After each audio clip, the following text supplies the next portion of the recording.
Cameron Bartolotta, State Senator for District 46, and we are going to be doing a wonderful little program here all about the coal industry. And I have some incredibly great guests for you. We're going to be taking a little bit of a tour around the district, and today I have with me Senator John Pippy, who is the CEO of the Pennsylvania Coal Alliance, and we are right here in the Harvey Mine down in Greene County, which is in my district. And I would just love for you to tell us about coal, some history, some importance about the industry, and take it away. Well, Senator, first, thank you so much for being here. We appreciate you taking the time to come out and meet the men and women who are in our industry. It's a brand new facility. It's amazing. The Harvey complex is tremendous. When we talk about coal in Pennsylvania, we always talk about the jobs and the impact on the economy. You know, in Pennsylvania, it's $4.5 billion. Over 36,000 jobs. And just here in your district, in Greene County and parts of Washington County, over half the coal mined in the entire Commonwealth come from this region. And we just released a new economic impact report that showed just in these two counties alone, $1.94 billion and over 7,000 jobs associated with this industry. So it's a great story to tell. And one of the things we're proud of is, as you look around here, you know, you get a feel that this isn't the coal that I grew up thinking about. No. I mean, and people have a really strange misconception about, you know, 40 years ago what coal mining really was like. Right. I mean, you can't see a speck of dust in this entire place. This is amazing. Well, and that's it. Safety-wise, yes. Productivity, benefits for the workers here. I mean, these are great family-sustaining jobs. And the safety and the technology that they incorporate into this is remarkable. And what's key there is when you talk about safety and technology, all those companies that support the coal company. So whether it be the first aid, the trainers, the ones who provide the high-tech equipment necessary to protect the men and women here. So I mean, the trickle-down effect and the impact is tremendous. So we're really excited. Wonderful. I can't wait to take a little bit of a tour and you explain a few more things to me as we go along.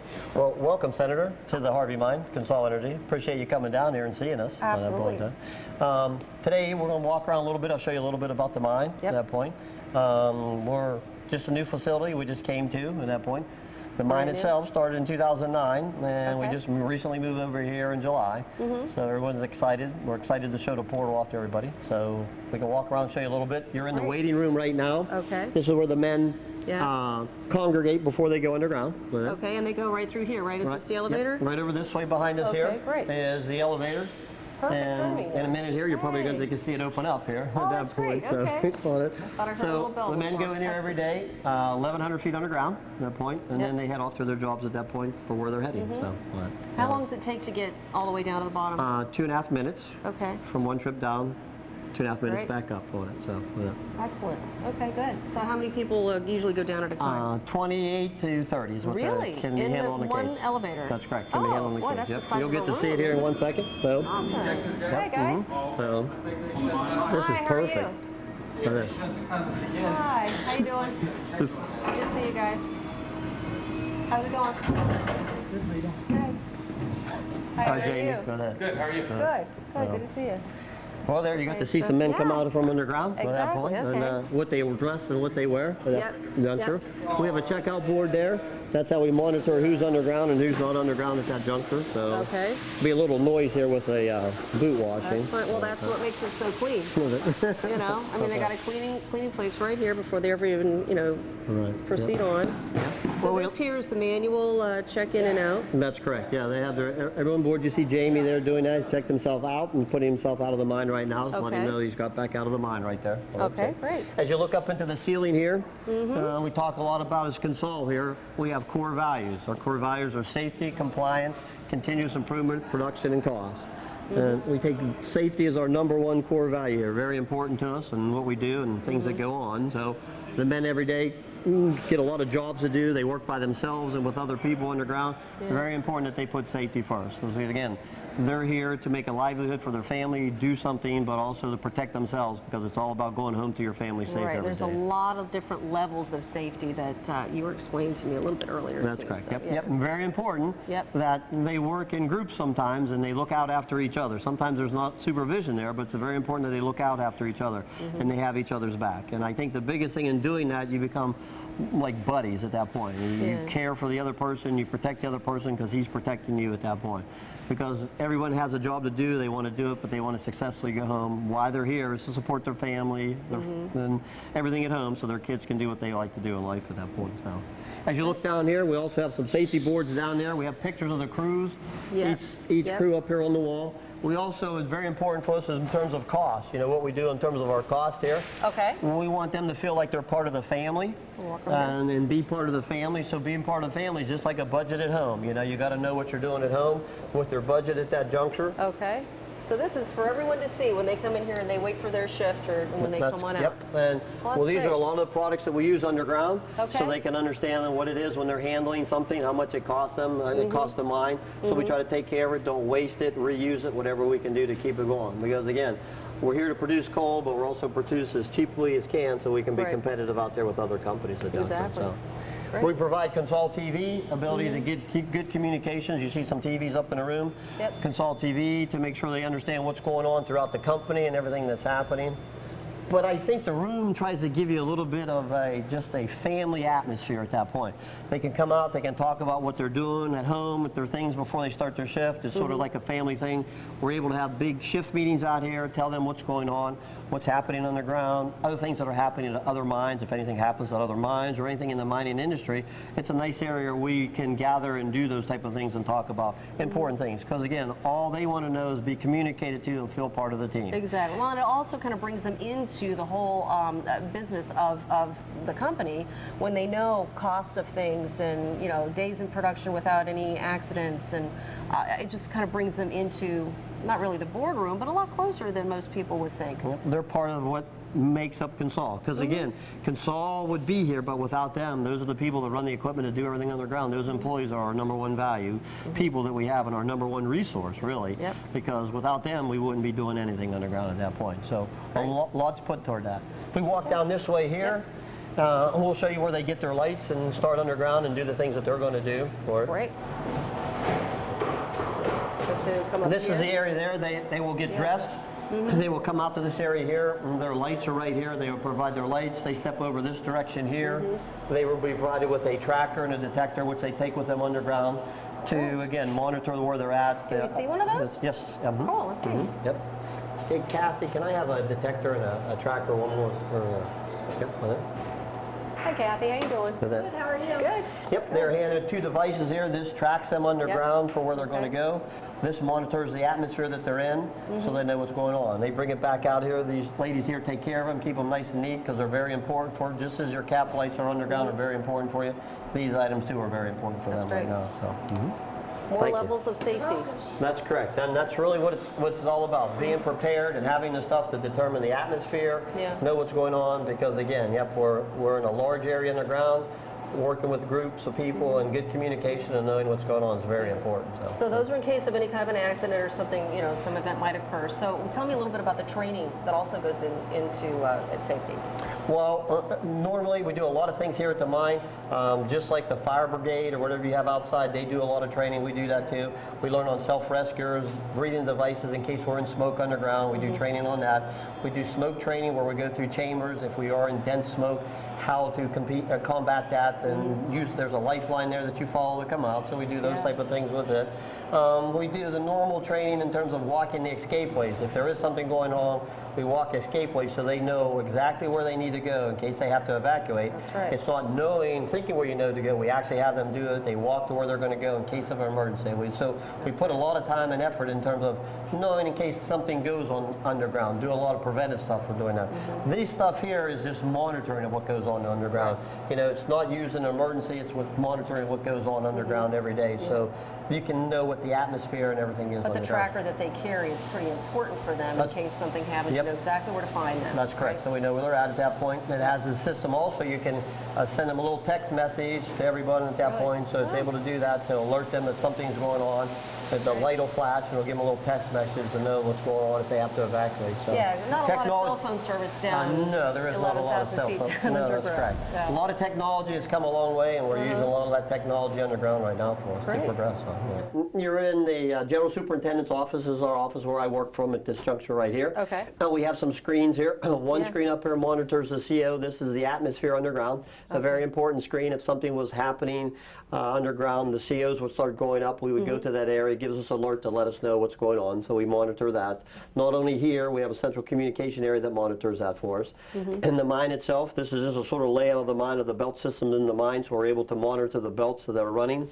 Silo space, different things that are going on, gives us an opportunity to just keep a close eye on what's happening underground, so we keep Yeah. our belt systems running to produce the coal and get it outside to the That's preparation great. plant. And how So many tons a day? we do 20,000 tons a day, 20,000 tons of coal every Clean single tons a day. Wow. per day out of this operation right here. And how many on a shift, typically? About how Divide many? that by 3.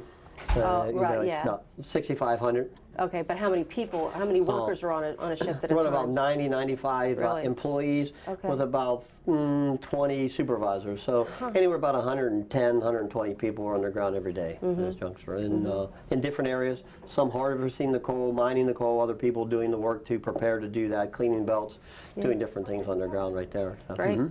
Right. Great, so you can take it, you can just glance over here at any point, you know exactly what's going on at every phase. That's correct, yep. And we have these in a right. number of offices because a lot of people keep their eye on them at that point, both for the safety factor of what's going on, which is number one for us, and second is for the production, which is part of our core values there for production to get out of the mine. So, Right, excellent. So- That's great.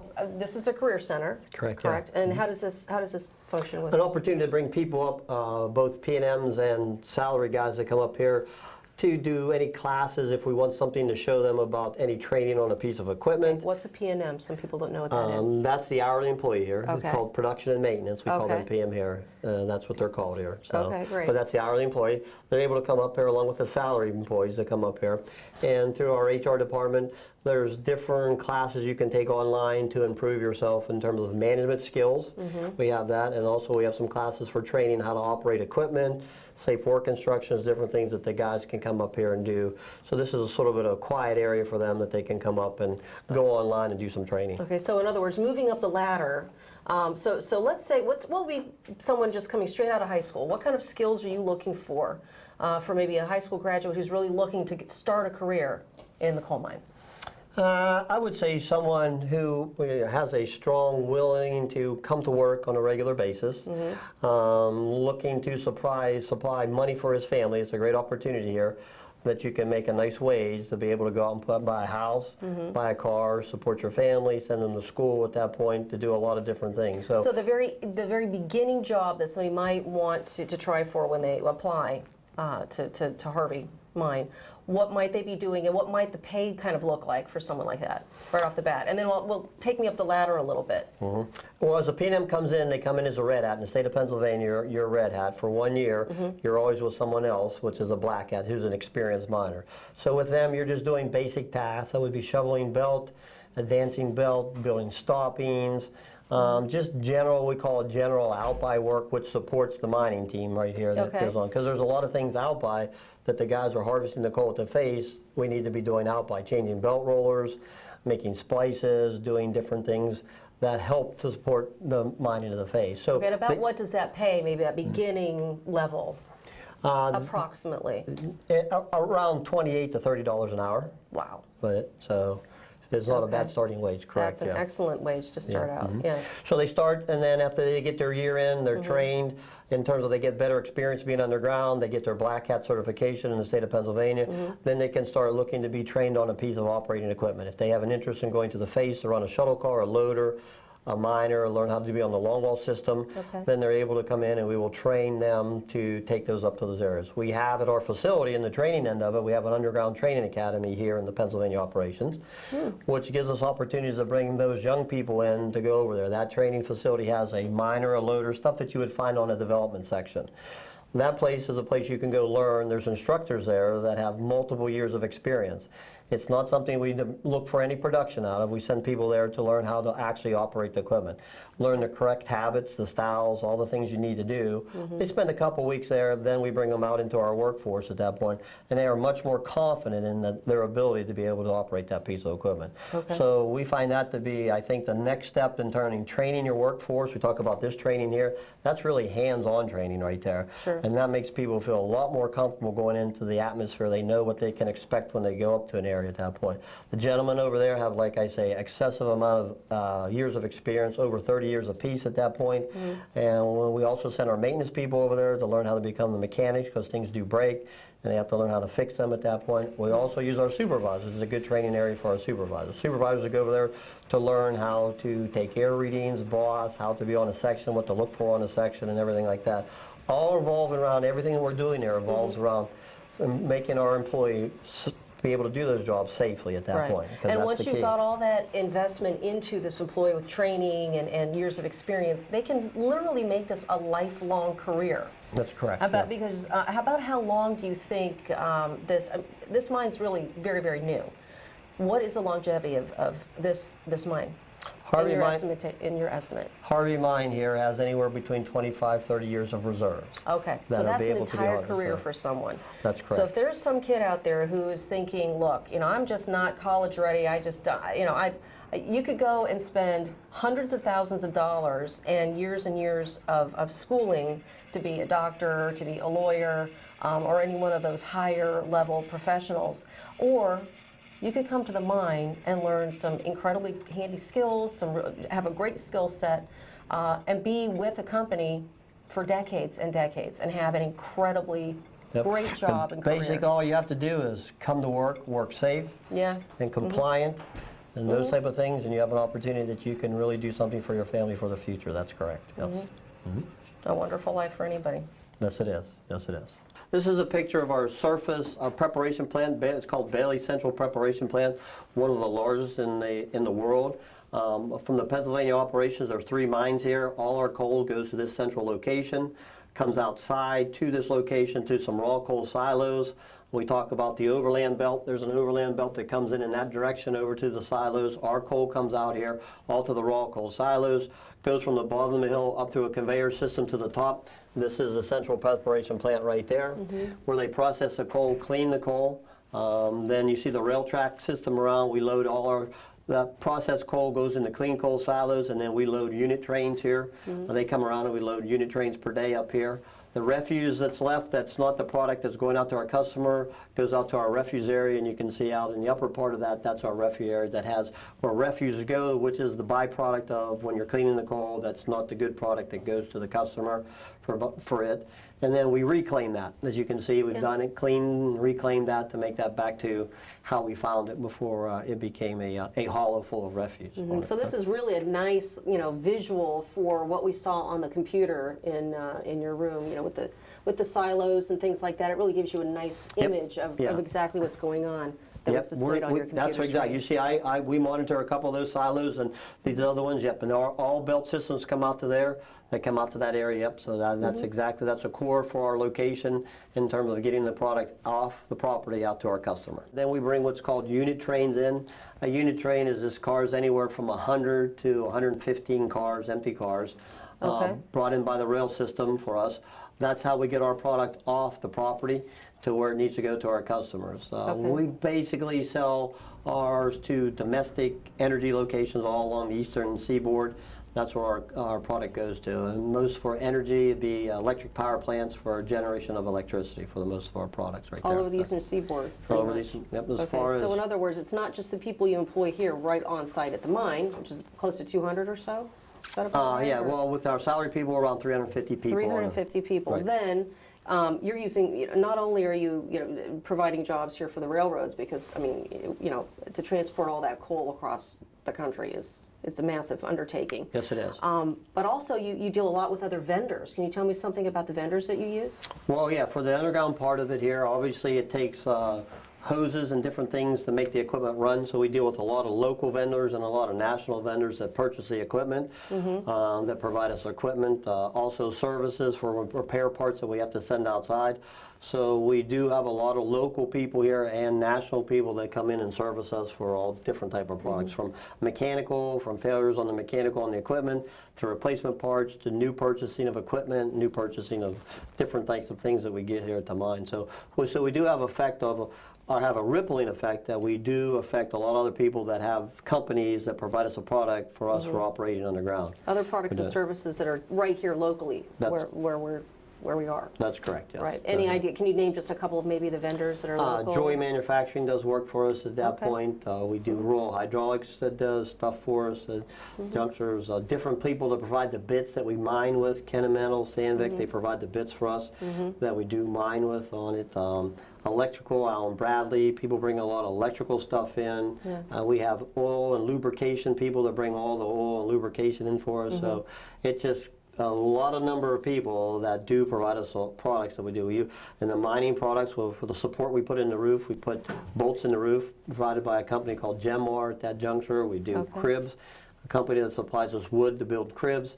So it's just endless amount of products that we do use that a lot of different people provide us. And doing that, I'm sure their company has employees that provide opportunities for them. So That's right. it's just a rippling effect that goes down in terms of supplies on it. So It's a big economy, and you're a big part of it. Yep, and another part of that is obviously when the people that we have in our operation, in Pennsylvania operation, there's about 2,000 employees in total. We run about 500 contractors also in addition to that, so about 2,500 people. So again, not only do the vendors do the products for us for the mining part of it, we also are in the community in terms of a lot of other things of purchasing food, gasoline, building homes, doing a lot of things that bring a lot into the community at that point. And helping schools, That's for one, because we actually are going to be visiting a school, West Green School District, where they're building a brand new elementary center, thanks to the good people at Consol who are providing a wonderful tax base, and actually a lot of other grants and benefits to that as well. And they're just one in a community that's And very we here large. at Consol, especially at the Harvey Mine, any place feel as part of the community. We want to be part of the community because, again, we're into their area. We like being part of them, being part, help out whatever we can do, be in the school district, contributions to different things and activities, because, again, we want to be a good neighbor to the. Well, you live here. I mean, you raise your kids here. This is your home. You know, you're going to do the very best you can for your community because it's your community as well. That's correct, yep. And we're proud of it. We're very proud of it. Well, Senator, thank you so much. I know Dave just gave you a great tour of our the facility here at the Harvey Mine. I mean, some of the great takeaways is just how modern this facility really is. I mean, it is a world-class facility. I know you guys talked a lot about the safety aspect and how critical that is, taking care of the men and women who come to work every day so they can go back to their families. Right. You know, one of the things we like to talk about when we talk about this industry is the impact, and he highlighted with you, the jobs. You know, you come out of high school and spend an entire career here, next 25 to 30 years, starting out at $28 to $30 an hour, and you have to have a good work ethic, safety conscious mind, and the willingness to be part of a team. I mean, those are the things that I think make up the heart and soul of Western Pennsylvania. You know, Exactly. It is good men and women, right. teamwork, taking care of each other. One of the critical things, though, as you know, we're dealing with some challenges on the regulatory side, specifically from the federal government. And here we always like to remind people that coal provides over 40% of the energy in the Commonwealth, and if coal goes away, the rates for electricity will skyrocket. Exactly. And Southwest Greene County provides Over half of all the coal mine in Pennsylvania comes from Greene and Washington counties. It actually starts here in Greene, but some of the mines actually go under Washington County as well. So we include those too. So we talked about it, $1.98 billion of fourth largest academic. producer of coal in the country. Yep. Right here under our feet. Great family sustaining jobs for a lifetime. Well, I'm glad you mentioned that because I know you're going out now to talk to some of the schools and talk to the men and women who support the industry and the county commissioners. You know, I mean, this is there's just so much opportunity that's presented when you have a coal. Now we're talking about coal, but that applies to our other friends in natural gas and the manufacturing sector. But you need to have that low cost energy. So I'm looking forward to catching up with you after you have a chance to go talk to them, and we can maybe do a little recap. That would be great. I'd love it. Thanks so much again. Thank you. Really appreciate you being here. All right, see you in a little bit. Hi, I'm Camera Bortolotta, State Senator for District 46, and I am here at the West Green Elementary Center, which actually is just finished being built. I'm here with Thelma Zurel, who is the school superintendent for West Green, and you're going to tell us all about this incredible new elementary center, how it came about, and hopefully you're going to share with us how coal is a big factor in that. It's very exciting. We're scheduled to open this building for operation August 1st. This coming fall, we expect to have students in the building. We're very excited because in the past, we've had 3 elementary schools. A few years ago, we closed 1 and consolidated to 2, but we're spread out. Right. West Green School District is made up of 256 square miles. That's huge. And actually, whenever I'm visiting the buildings, it's 47.5 miles to get around to all the buildings. Oh my God. We're very excited for a lot of different reasons. This will expand the opportunities that will be available to our students. We're looking to have our choral director teach kindergarten through 12, and he's very excited about doing that, and our instrumental instructor to do K through 12 also, and have a focus, and we haven't been able to do that before. We're actually contemplating being able to teach some foreign languages in the elementary, and because there's been such a mileage, such a distance between the schools, it's never been cost-effective to do that. So we're looking forward to those kinds of things. Also, we'll be able to utilize our resources more effectively because having everything together on one campus. So we're very excited about this whole endeavor. And we're very appreciative to, like Consol, who's been a great partner for us, and because they do such big business in the West Green School District, the tax revenue that we've received from them has played a major role in us being able to actually cash flow this school building. Exactly how has Consol been able to facilitate building a school of this size and offering so many things to the kids? Because we've been able to put aside money through tax revenue, and in this school district, a lot of our taxes come to us through the energy companies, and especially coal companies, and especially Consol. Therefore, we've kind of set aside money. This didn't happen overnight. It didn't happen in the past few months. This has been years in planning and saving in order to be able to do this. And we're quite appreciative to the partnership that we've had with Consol. Well, it seems very, very well thought out. You know, I mean, it looks more like a high school than an elementary school to me. We've taken input from nearly everybody. Wow. This is the computer lab for an elementary school. This is amazing. Look at this. Wow. When I went to college, I didn't have a room this nice. This is amazing. Okay, so you were telling me that the computer lab is something kind of new here. Because in the past, we've only been able to utilize a classroom. So now the instructor will be able to stand down here, actually, or in the back, and have complete view of all the screens and things. So this is completely different than what we've had available in the elementary schools so far. So. Sure, this is remarkable. Again, this looks like it's a college room. You know, you should be really proud of this. This is really with how things impressive. are starting to come out. Well, I mean, computers are the way to go, and starting with elementary school, these kids are going to have to learn how to function with them and how to really keep improving and keep morphing with all the new technology. Right. This is really impressive. Very nice. Wow. So this is the library. This is incredible. It is. Wow. And we're very pleased with being able to offer this kind of open area to the children also and update the facilities. Actually, We are very appreciative to Consol for being able to contribute to the tax base that really made this all possible for us. Yeah. You guys have really hit all the bases for a really great educational experience for these kids in this community that otherwise wouldn't have access to something this high tech. It wouldn't have been possible to try to do this to the old schools, but now that we're able to build from the ground up, Consol has helped us be able to pave the pathway in order to do so. And we'll be able, I really feel strongly that the improvement for the education of the students will be significant. For a lifetime. Yes. That's great. Well, I thank you so very, very much for giving us a great tour of what's going to be very, very shortly an incredible elementary center. And congratulations on this success. Thank you. I can't wait to come back when it's filled with kids. Hi, I'm Camera Bartolotta, State Senator from District 46, and I'm here in Cecil Township with Bob Ware. And he's with the Historical Society, and they have an incredibly wonderful project going on. I'd really love for him to tell you a little bit more about it.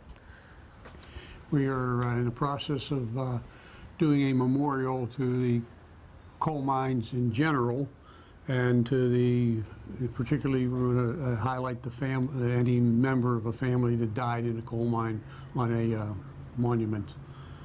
This occurred right after we started our Historical Society up less than 2 years ago. We were busy getting things together, and we had another project we had been looking at doing, and Mr. Marley came to us with the idea that he had about doing a monument to the coal miners. Great. So coal mining really started back in Cecil Township in the late 1800s, I hear. So there's a really long, rich history of coal mining in this township. And you're planning a granite monument with about how many names of coal miners who've passed in the industry? In the area, 270 names. Wow. Okay. And you're familiar with some of those names. I don't want to have you name them all, but I know that there's some of those 270 names on that plaque that really still exist. Those families still exist, and their ancestors still, grow up, have children, have businesses here in Cecil. Is that right? That is correct. Wonderful. So when do you think we might be getting started? I know that you're still collecting funds. You're working with the township to establish this wonderful monument. So what is your next step? Well, our next step is we hope to break ground later this year and start with a pavilion, which is going to be part of the site for the people to come to the park to enjoy. The monument will be adjacent to it, and we're going to have some pavers to recognize people that worked in the mine but did not lose their lives. Wonderful. So people can actually buy those pavers and have engravings on them? Is that what I'm hearing? Yes, they can. And that will help the funds to create this terrific monument here in Cecil Township. Now, we're in a pavilion right now, so where might the new pavilion be? It's going to be behind us and just across the creek. We have a sign erected over there. Wonderful. It's going to be in the general area where it's going to be set up. That's great. So more and more families can come and enjoy picnics and reunions and all kinds of occasions where they're renting this pavilion. They'll have an opportunity to rent that pavilion as well and come down to the park and enjoy all kinds of activities. Well, I commend you on what you're doing, and I think it's wonderful to memorialize an industry that's been so rich and has such a long history here in Cecil Township and adjoining townships as well. And I wish you all the best of luck. I can't wait for the ribbon cutting. Neither can we. All right. Thanks, Bob. Thank you. Appreciate it. I am here with Elizabeth Cowden, who's the president of the Cecil Township Historical Society, and she and others, along with Bob Ware, the treasurer of the Cecil Township Historical Society, have been instrumental in bringing this project to fruition. It is an incredible monument to the coal miners and their families that have been in this industry in Cecil Township since, what did you tell me, the late 1800s? Yes. Right? Well, tell me why this project is so near and dear to you. I was born and raised in Cecil Township, and Cecil Township is very dear to me. In addition, My father was a coal miner. And he was injured in the mines. He had 120 stitches in his head. And after several years there, when the accident occurred, he didn't go back. How long did he work in the mine? I don't really know. There's a story behind it. His first child, my brother, was born in 1917. Wow. My father worked in the mines prior to that for perhaps 6 months or a year in what was known as Hill Station and today is called Lawrence, Pennsylvania. When my brother was born in February of 1917, he was so proud of the fact that his first child was his son, that on payday he went to the company store and spent his entire check to buy a carriage. Oh my. And the roads were so muddy at that time that he was unable to wheel it home and he had to carry it over his head. Oh my goodness. Well, actually, you were showing me pictures earlier, and we might be able to post those. And I know people can go to the website and probably see those pictures of what Lawrence Was like. with just mud roads and the very old homes that were built just for the coal miners. Right. So we're really excited that this project has finally got some legs, and that you're well on your way to breaking ground soon. Yes. To establish a pavilion, much like the one we're sitting under, behind us, right here where the sign is, the Miners Pavilion, with a beautiful granite monument with 270 coal miners' names to memorialize those miners who lost their lives in the coal mines in Cecil Township. It's a wonderful project, and I congratulate you for your hard work, and I wish you all the best of luck with it. Thank you very much, Senator. And now joining me is Commissioner Blair Zimmerman, and we're going to talk a little bit more about coal. So why don't you describe some of the things that we're seeing where we are? Well, some of this stuff, and we're down at Morgan Township, out of the rain. This may not look like a piece of equipment used at the coal mine or outside the trucks and the inloaders, but they're used constantly on the refuse impoundments, any work around the prep plants. And so anyway, these are all pieces of equipment that are used, and a lot more. It's funny that we're here in Mather. I had relatives that lived here and lost some family members in the Mather mine explosion. Right up the street, the Eaton family, the Callahans, their families lived here, and on my grandmother's side, a lot of those folks, had mined here, and like I said, I had some loss of family on my mother's side here at the Mather mine explosion. So. We'll probably see some of those names on the memorial that the Cecil Township Historical Society is putting up. That was a little bit that we've been sharing with our viewers too. So I wanted to ask you specifically in Greene County about coal, about the jobs, and about the revenues that have been coming in and how they're affecting the community. Well, actually, I was just over at the United Mine Workers District office earlier today, and we were talking a little bit, you're familiar with Emerald Mine closing, and I actually worked for Alpha for almost 36 years, and Emerald is part of the Alpha operation. It still looks like there'll probably be somewhere in the neighborhood of 200 employees, looking for work. Cumberland has been taking a lot of them to the Cumberland mine. A lot of guys have been retiring at Cumberland, but when we talk about industries, and a lot of the talk in Greene County is about the gas industry, Marcellus Shale, and pipelining and stuff, but in the big picture, they hire this many. The coal mines are the bread and butter. These mines employ 600 or more. I don't know if the total number's right. It was, looking at some papers here a while back, was over 4,000 people, where the coal industry, or the gas industry doesn't need to employ that many people. And if you drive around the county, you see a lot of cars from Colorado, Oklahoma, that they bring in their own skilled people and stuff. So the numbers are much less, in the gas industry and the coal mines. So the coal mines are very, very important, to Greene County. And it's generational. It is. This has been the towns like Mather. Yeah. This town was built, right, gentlemen, because of the coal industry. Crucible, Nemacolin. These are what folks here call patch towns, but they were built, because of the coal industry. And so these all developed around the mines and stuff. Right, and I know So- that, yeah, we'll be getting into a lot of the statistics, and I don't want to, get into too many numbers, but just as far as providing energy for not just our area, but the entire country, it's vital that we still support coal. It absolutely is, and there's been a lot of money thrown to alternative energies, and God bless those energies. If they can work and help us in some way, but coal is still the most affordable form of producing electricity, and I would like to see more money put into technology, to clean up the area even more. But I honestly, have some background in coal prep, and I believe, more of that can be done. Little disappointed in First Energy closing Hatfield. It was still in compliance for a couple years, and there was a few hundred jobs there too. Right. So, and Cumberland Mines Harbor facility in Alicia was about 2 miles away. They sold a lot of coal too, and so it does affect that mine being that close to Hatfield. So.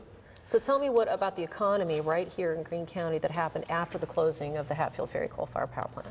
It's, well, you look at Hatfield, everybody looks at Hatfield. Drive up the road about a mile and go to Sheets. I drove around, and talked to some folks, after the closing and stuff, and yes, they're still doing well, but not near as well. And a lot of the businesses, the school district and tax revenue. So, yeah, it affects. Everybody looks at the plant as that's the impact right there, but it's all the other things around, all the service industries that Right. that help with the. Have you seen a lot of families move out of the area because they lost Well, we haven't that had a good paying census, and job? I haven't really, Okay. I don't really know that they've moved out, but probably some took early retirements, maybe were offered jobs at different and moved out just to go to another, First Energy power plant. But yeah, those skills are specific, a lot of them, to that energy, and so Well, you just mentioned about refuse coal. You were referring to some of the machinery here. I know that there was just recently a federal decision to not allow Pennsylvania to use its refuse coal to burn and create energy, because there was a change in the EPA regulations about mercury emissions and things like that. So tell me, what do you know at all about some of the refuse piles anywhere in Greene County, and what's going to be done with them? And is that a situation at this that's a time, I concern? couldn't give you an answer, but I do Okay. know in the coal process, in a coal prep plant and processing, the discharge, the best coal is the finer coal, minus 28 mesh, the really fine coal. A lot of that coal is what's discharged up on the impoundments and stuff. So there's a lot of good coal in there. A good friend of mine managed a power plant in West Virginia, and they got incentives for burning that. The refuse. Yeah, burning the refuse in that. Now it has to be processed, it has to be cleaned again, but there's still a lot of good coal in there. And so why bury it? Right. It's there to be used. And so again, it's not a lot of the lump coal, it's the fine stuff in the ponds.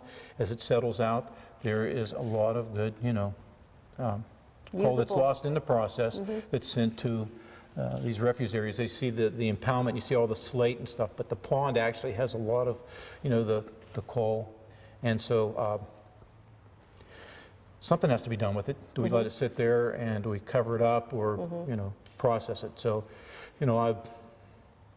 I think there's some opportunities, and I think I would pray that, the government, federal government especially, would take a little, closer look and give the industry a little more time, and I do believe, whether it's in the coal processing or in the power plants, it can be cleaned up even more than it is. And I use this for an example. I was at a meeting over at Nemacolin Woodlands with Governor Corbett, and the DEP was over there, and I said, "Did any of you folks watch the last Olympics in China? And if you watch some of the shots of the countryside, it looked like Pittsburgh back in the day, 40s, right. where you couldn't see Pittsburgh. You just saw this black smokestacks, and China looks like that. So now the coal companies are trying to sell their coal abroad. Right. So when China pollutes, that pollution isn't going to go anywhere but China, right? It's just going to stay right over China. It's not going to, the air isn't going to move it around the country, around the world. It's going to stay right in China. we've got the best systems here in this country. So for now, why aren't we keeping this coal here and burning it in the United States? Well, thank you, Senator. Yeah, I said it earlier, but we really do appreciate you taking the time to come out and meet the men and women. And not only did you tour the mine, but you went and visited our schools and Yes. talked to county commissioners and Right. and got a feel from the men and women who support the industry, how critical it is. I know that you went and visited the project to build a memorial. Yes. I mean, because we can never forget The Historical this- Society of yep. Cecil. What a great group. Right. And the sacrifices. And you know, we have a rich tradition and history here in Pennsylvania when it comes to steel, coal, you know, all the major industries that help build our country. And so you taking the time to come out here is really, really important. Well, so I learned a lot, and it's important for me actually to share a lot of this information with the people who are watching, because there's a big misconception. You know, like we said with the memorial, yes, you know, there are 270 names that are going on that granite memorial for people who lost their lives in the coal mines. That happens so infrequently now with all the safety measures, all the technology, and just look behind us. Right. Does this look like a coal mine to you? No, and No, it's, not at all. but it does look like a opportunity for a lot of kids from this region to be able to raise their families here and stay here. Absolutely. And we've talked about a couple times now the importance that low-cost energy has to jobs and to the quality of life for And a community. industry and manufacturing and bringing more and more business to southwestern Pennsylvania, to all of Pennsylvania. But exactly, it's an opportunity we can't waste. And you know what's interesting too is those who like to be divisive will try to portray this as a choice between jobs and the environment. And that's just not the case. As a matter of fact, Pennsylvania is a leader in reclamation activity.